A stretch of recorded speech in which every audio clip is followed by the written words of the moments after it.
কিন্তু ব্যাপার হচ্ছে যে আমার এখানে রাজ্যে ব্যাপারটা কি জানেন তো, পুলিশ হাই প্রোফাইল কারোর গায়ে হাত দেবে না, হাত দেয়ও না। মিঠুন চক্রবর্তীরও যেমন কিছুই হবে না, এফআইআরে তাকে গ্রেপ্তার হবে না, হুমায়ুনও গ্রেপ্তার হবে না।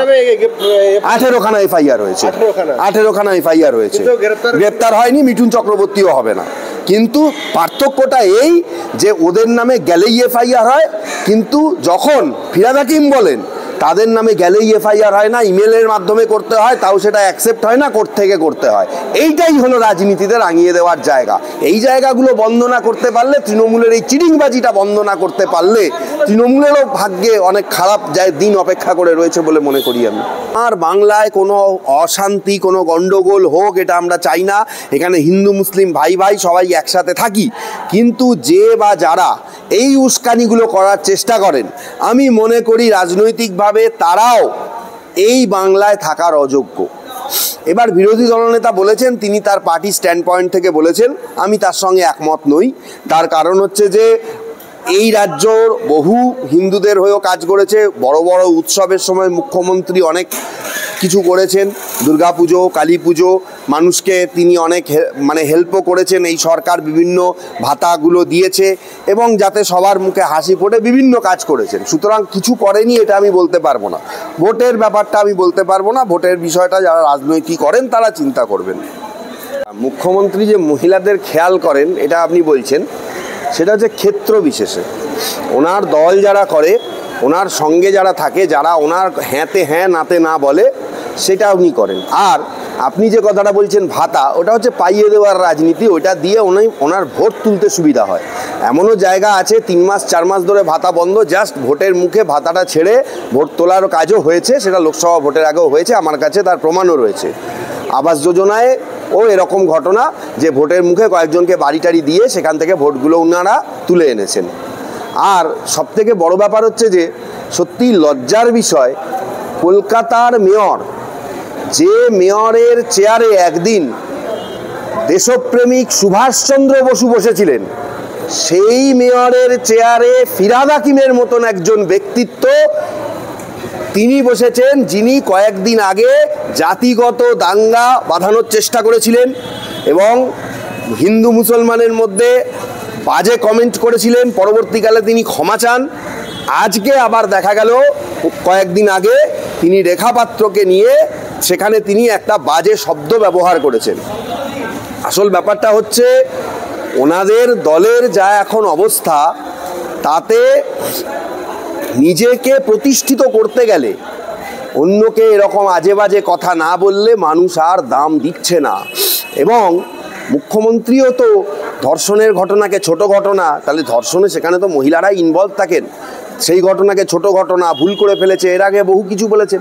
সুতরাং মুখ্যমন্ত্রী কি পদক্ষেপ নেবেন? মুখ্যমন্ত্রী এখন কোনো পদক্ষেপ নিতে পারবেন না, কারণ তিনি জানেন যে ফিরহাদ হাকিম একজন কাণ্ডারি এবং সংখ্যালঘু ভোট ফিরহাদ হাকিমের হাতে অনেক কিছু নির্ভর করে। এক, দ্বিতীয় হচ্ছে যে এই ফিরহাদ হাকিম এর আগেও এরকম আজে বাজে প্রচুর মন্তব্য করেছেন। আচ্ছা আমি বলি, এই ফিরহাদ হাকিম, তার মেয়ে রয়েছে, তার বাড়িতে তার ওয়াইফ রয়েছে, তার ছেলের বউ, তারাও তো মহিলা। তিনি কি তাদের বাড়ির লোকজন মহিলাদের সাথে এরকম ভাষাতেই কথা বলেন? এটা আমার জানতে ইচ্ছা করে। আরেকটি বড় ব্যাপার আমি বলতে চাই, যে এই রেখাপাত্রের ওপরে বিশেষভাবে রেখাপাত করার কারণ হচ্ছে যে এই রেখাপাত্রের জন্য প্রধানমন্ত্রী প্রচারে এসেছিলেন। সুতরাং এই রেখাপাত্রকে যদি হিট করা যায়, এটা তৃণমূলের টিআরপি বাড়াবে। সেই জন্যই আজকে এই রেখাপাত্রর বিরুদ্ধে এই ধরনের কথাবার্তাগুলো বলা হচ্ছে, এগুলো ইন্টেনশনাল। আর একটা বড় ব্যাপার হলো, দেখা গেল মিঠুন চক্রবর্তীও কমিউনাল কথা কিছু বলেছেন, আমি সেটাকে সমর্থন করি না।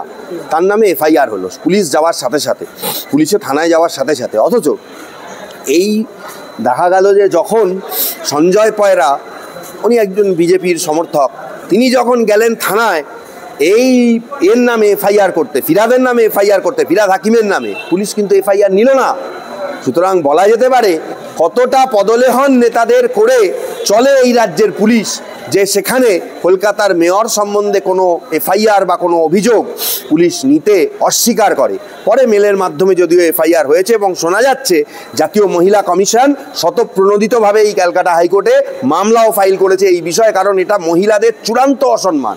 আমি লজ্জিত যে রাজ্যে মুখ্যমন্ত্রী একজন মহিলা, সেখানে তারই একজন মন্ত্রী কলকাতার মেয়র, তিনি একজন বিরোধী দলের দলনেত্রী বলা যেতে পারে বা বিরোধী দলের একজন কর্মী, তাকে এই ধরনের ভাষায় সম্বোধন করছেন। কোন রাজ্যে আমরা বাস করছি ভেবে দেখার জন্য সবার কাছেই অনুরোধ রাখবো। রাজ্যের বিরোধী দলনেতা এই প্রসঙ্গে বললেন যে সনাতনীরা তৃণমূলকে আর ভোট দেবেন না, কি বলবেন? হ্যাঁ দেখুন, উনি তো বলতেই পারেন, কিন্তু ব্যাপার হচ্ছে যে যা পরিস্থিতি যাচ্ছে, ফিরহাদ হাকিম যেভাবে দাগিয়ে দেওয়ার চেষ্টা করেছে, তাতে হয়তো হিন্দুরা অন্য কথা ভাবতেও পারে।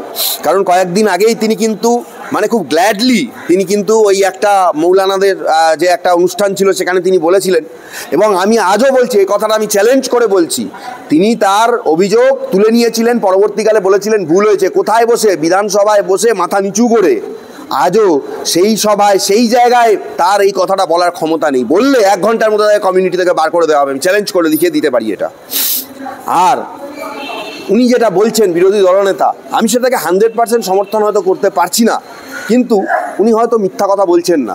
কারণ সত্যি তো বিভিন্ন জায়গায়, কালকেও আমরা হাইকোর্টে দেখলাম একটা মামলা হয়েছে যেখানে দেখা গেল যে হিন্দুদের কিছু কিছু জিনিস, দুর্গাপুজোর সময় কয়েকটা মূর্তি ভাঙা হয়েছে, কালী পুজোর সময় প্যান্ডেলে ঢুকে মূর্তি ভাঙার চেষ্টা করা হয়েছে, প্যান্ডেলে আগুন লাগানোর চেষ্টা করা হয়েছে, এবং তীরটা হচ্ছে সেই সংখ্যালঘুদের দিকে। দেখুন একটা কথা বলি, আমার বাংলায় কোনো অশান্তি, কোনো গণ্ডগোল হোক, এটা আমরা চাই না।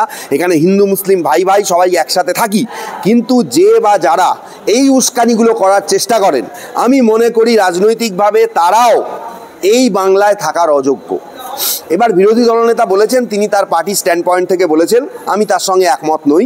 তার কারণ হচ্ছে যে এই রাজ্যর বহু হিন্দুদের হয়েও কাজ করেছে, বড় বড় উৎসবের সময় মুখ্যমন্ত্রী অনেক কিছু করেছেন, দুর্গাপুজো, কালী পুজো, মানুষকে তিনি অনেক হেল্পও করেছেন। এই সরকার বিভিন্ন ভাতাগুলো দিয়েছে এবং যাতে সবার মুখে হাসি পড়ে বিভিন্ন কাজ করেছেন। সুতরাং কিছু করেনি এটা আমি বলতে পারবো না। ভোটের ব্যাপারটা আমি বলতে পারবো না, ভোটের বিষয়টা যারা রাজনীতি করেন তারা চিন্তা করবেন। কিন্তু কেন এই বিভাজন? যারা এই বিভাজন করানোর চেষ্টা করছে, তাহলে কি আমি ধরে নেব যে কলকাতার মেয়র তিনি উদ্দেশ্যপ্রণোদিতভাবে কাজগুলো করছেন? কারণ একটা সংখ্যালঘু এলাকায় এই ধরনের কথা বললে রেখাপাত্রের মতো একজন ক্যান্ডিডেটকে হারানো সম্ভব, সেই জন্য তিনি এটা করছেন। এই ধরনের জিনিস যদি হয়, আর রাজ্য সরকারের মুখ দেখানোর কী বা আছে? সমস্ত জায়গায় তো হেরে গেছে, কোর্টে প্রতিদিন প্রমাণ হচ্ছে চিটিংবাজি করে চাকরি দিয়েছে, কয়লা পাচার, গরু পাচার, উট পাচার, কোনো কিছুই তো বাদ রাখেনি। পাচারের রাজনীতি থেকে আজকে হচ্ছে কথা বলার রাজনীতি, সব কিছুতেই এরা 1 নম্বরে। উস্কানিমূলক বক্তব্য দিলেন, অমিত শাহ বসে রয়েছে সেই সভাতে, তারপরে তার নামে বউবাজার থানায় এফআইআর হয়েছে, কি বলবেন এই প্রসঙ্গে? সেটাই আমি বলতে চাইছি যে মিঠুন চক্রবর্তী যেটা বলেছেন আমি তাকে সমর্থন করি না। তিনি যত বড়ই অভিনেতা হন না কেন, যত বড় মাপেরই মানুষ হন না কেন, তার এই বাংলায় বসে এই ধরনের কথা, যেখানে স্বরাষ্ট্রমন্ত্রী, দেশের স্বরাষ্ট্রমন্ত্রী বসে রয়েছেন, স্বরাষ্ট্রমন্ত্রীর প্রতিবাদ করা উচিত ছিল। এটা আমি বলবো a great fault on behalf of the BJP party. কেন এই জিনিস হবে? তাহলে তো সরাসরি তারা বিভাজনের রাজনীতিতে বিশ্বাস করছে। কিন্তু আপনাকে আরেকটা কথা মনে করিয়ে দিই, হুমায়ুন, 3.5 টাকার নেতা হুমায়ুন, যে ছিল অধীর চৌধুরীর ডান হাত, এখন তৃণমূলের ওখানে বাঁ হাত হয়েছে বহরমপুরে, সে যখন এরকম উস্কানিমূলক মন্তব্য করেছিল, ডাক্তারদের বিরুদ্ধে মন্তব্য করেছিল, এবং এর আগে ডাক্তারদের আন্দোলনে পুলিশ দিয়ে জোর করে ডাক্তারদের মারধর খাইয়েছিল, তার বিরুদ্ধেও তো এফআইআর নেওয়ার জন্য অনেক টালাবাহানা হয়েছিল, এবং আজকে তার নামে অনেকগুলো এফআইআর রয়েছে। পুলিশ সেখানে কি করছে আমি সেটাও জানতে চাই। মিঠুন চক্রবর্তীর নামে যদি এফআইআর হয়, তাহলে হুমায়ুন নামে কেন হলো না?